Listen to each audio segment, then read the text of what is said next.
Saidam, and welcome back to our history class. Children, our exams are near. So today, we are not going to start with a new lesson. We are going to begin with a revision. We have first lesson of history for our periodic test, the French Revolution.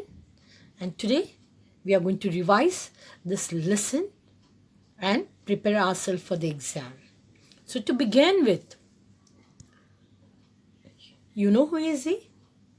Yes, we have done this lesson. So it is just brushing your knowledge, nothing else. Okay, he is Louis XVI. He belonged to Bourbon family. So Louis XVI ascended the throne of France. Yeah. And when he became the king of France, he was just 20 years of old. He was just 20 years. He was married. He was married to Austrian princess. Her name was Mary Antoinette. Upon his accession, the new king found an empty treasury. It posed problems for the new king. There were many reasons for this economic crisis in France. Before he ascended the throne, France was already facing economic crisis. Okay, there are many reasons, as I told you. What were these reasons we will see now? The first and the foremost reason was France was involved in wars for long years. And to fight wars, money is required.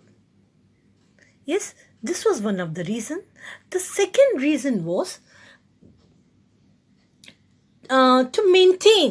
maintaining of extravagant court at the immense palace of Versailles. And also, they wanted money for maintaining their offices, their military, their army.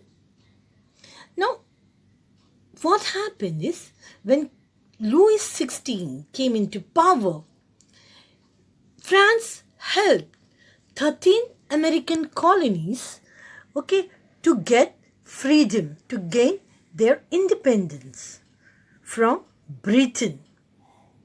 Now, they had a common enemy. France and these American colonies had common enemy, and that was none other than Britain. Okay. Now, yes, what happened was, we know France was already into financial crisis. Okay, they have to borrow money from other states.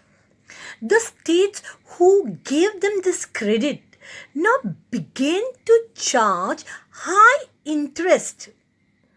10% interest on the loans which they have given to the France. Now, also they required money. It was becoming difficult for the king, to meet its regular expenses, such as cost to maintain the, army, the court, then running the government offices, and also universities. Okay, the state was forced to increase tax. This was the solution they thought of. They were forced to increase the tax. Now, these measures were not enough to, come out of economic crisis. So, they thought of imposing, they were already imposing tax, to increase the tax now. So, before I talk to you about this tax, let's talk about the French society. Okay, French society was divided into 3 different estates. first estate, second estate, and third estate. Let's see who belonged to first estate. It was clergy who belonged to first estate. And who were they? They were the people who were associated with the church. They are also called as church people. Nobility belonged to second estate. They were very rich landlords, landowners.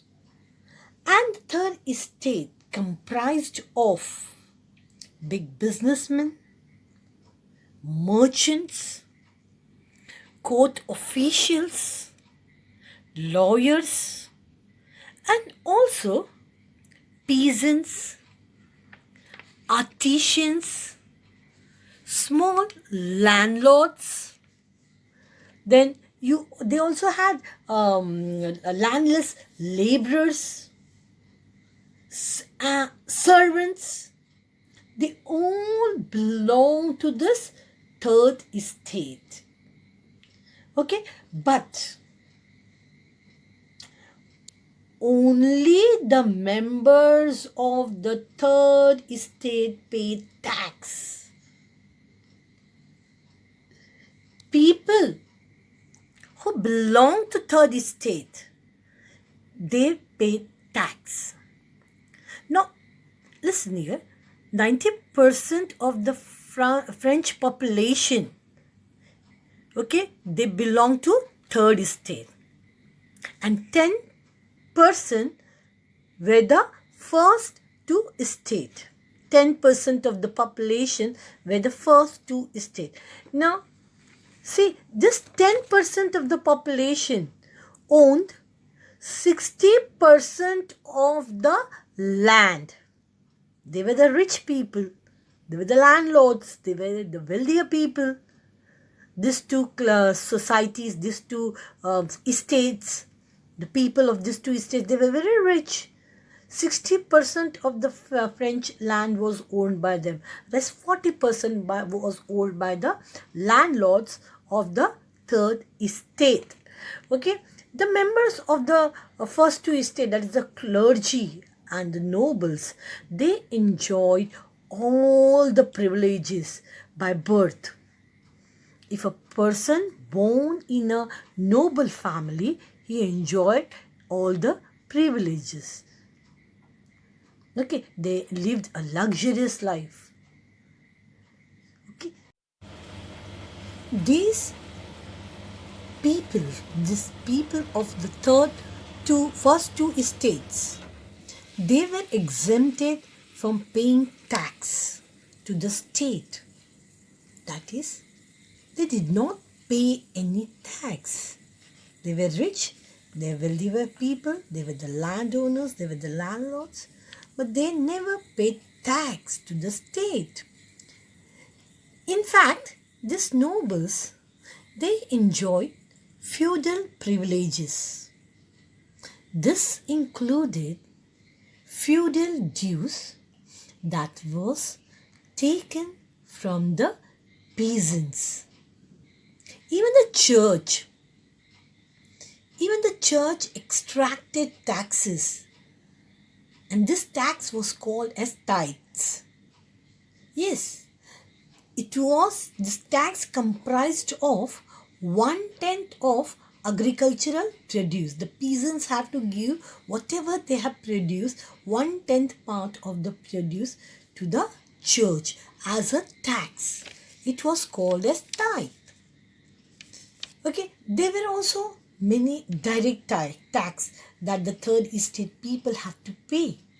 This direct tax, what they paid to the state, is called as tithe. Okay, not only the tithe and tithe, there were one more tax that the third estate people had to pay, and that was indirect tax. Now, what is this indirect tax? That was the tax which was imposed on goods which were used for daily consumption.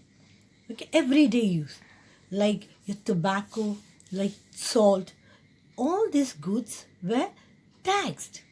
So the third estate were burdened with tax. They paid three different kinds of tax. That is tithes, state, and indirect taxes. Whereas the first two estate never paid any tax. Yeah, children, this is very important point. You have to note it down. Now, the population of France was increasing.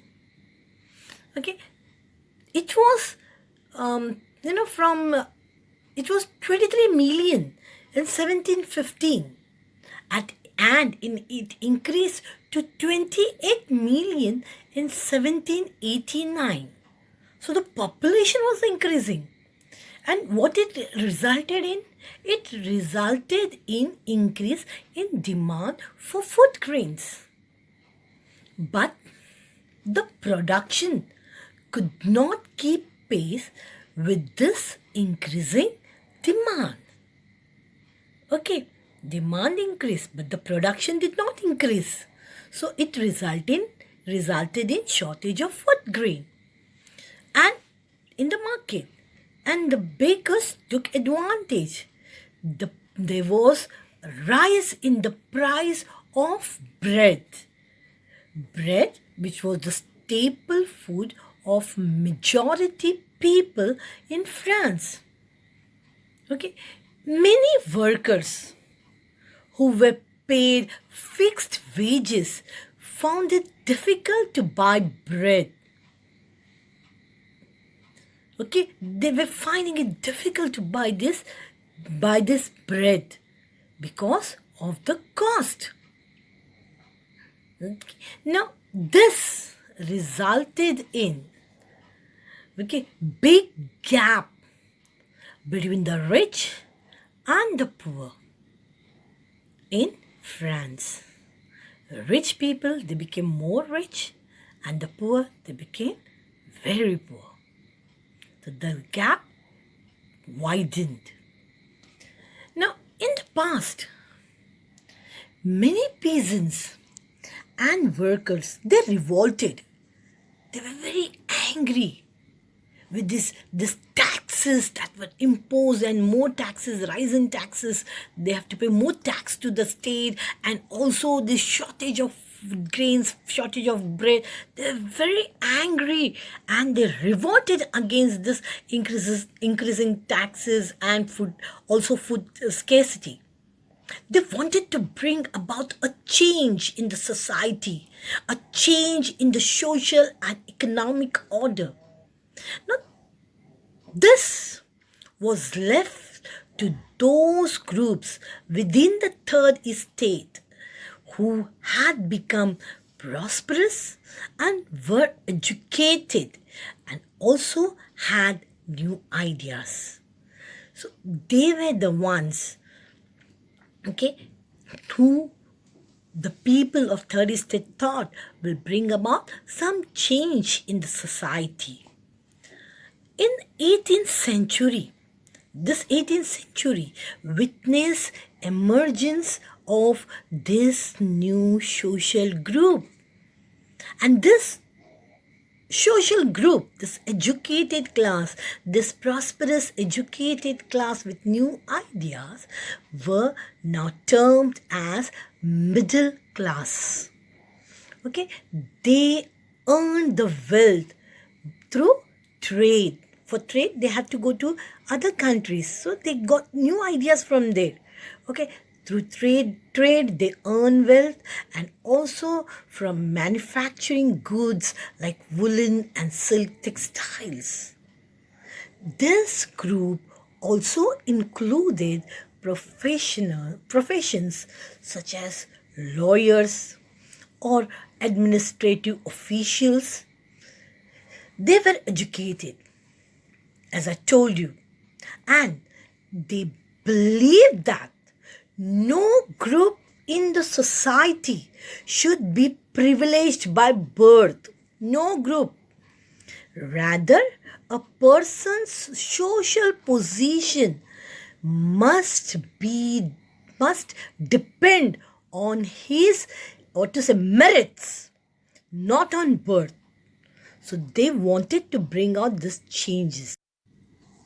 Children, philosophers played a very important role in France, in French Revolution, right? Na? Philosophers like John Locke, Rousseau, Montesquieu, they played a very important role. Okay, they were the ones who enlightened this middle class, this educated class from the third estate. Okay, they enlightened them with their revolutionary ideas. They set this people on the path of revolution through their speeches, through their writings. Here you see, he is John Locke, and through his writing two treatises of government, he has enlightened the people. Here, Montesquieu, the spirit of law, he has guided the people.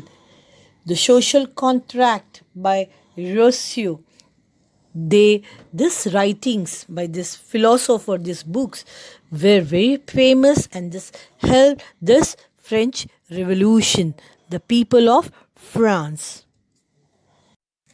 Now, Louis XVI had to increase taxes. We all know that.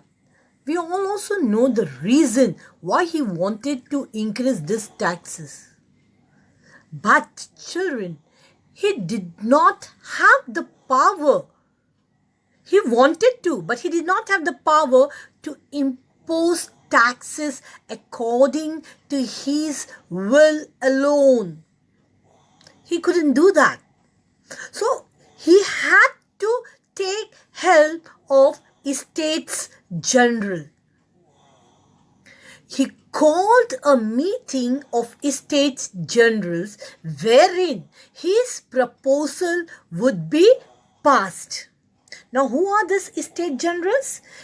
They are the political body. It was Estate General was a political body to which all the three estates, that is first estate, second estate, and the third estate, sent their representatives. Okay, on 5th May 1789, Louis XVI called together an assembly of this estate generals, that is the representatives of all the three estates, to pass his proposal of new taxes. What happened was, the first two estates, okay, see, 1 minute, just a minute, where this assembly, this meeting was going to held, it was going to held in the Palace of Versailles, and it was decorated nicely to welcome, to host the delegates. Now, what happened was, the first and the second estate, okay, sent 300 representatives. Okay, only 300 representatives were sent from the first estate and the second estate, while there were 600 representatives from the third estate. It was represented by this middle class of the third estate, who were prosperous, who were learned and educated. They were the ones who attended this meeting. Peasants, artisans, and women were not allowed to enter the assembly. Now, children, in the past, one vote to each estate. This pattern of one vote, one value was followed in the past. Okay, to sanction the proposal on taxes, right?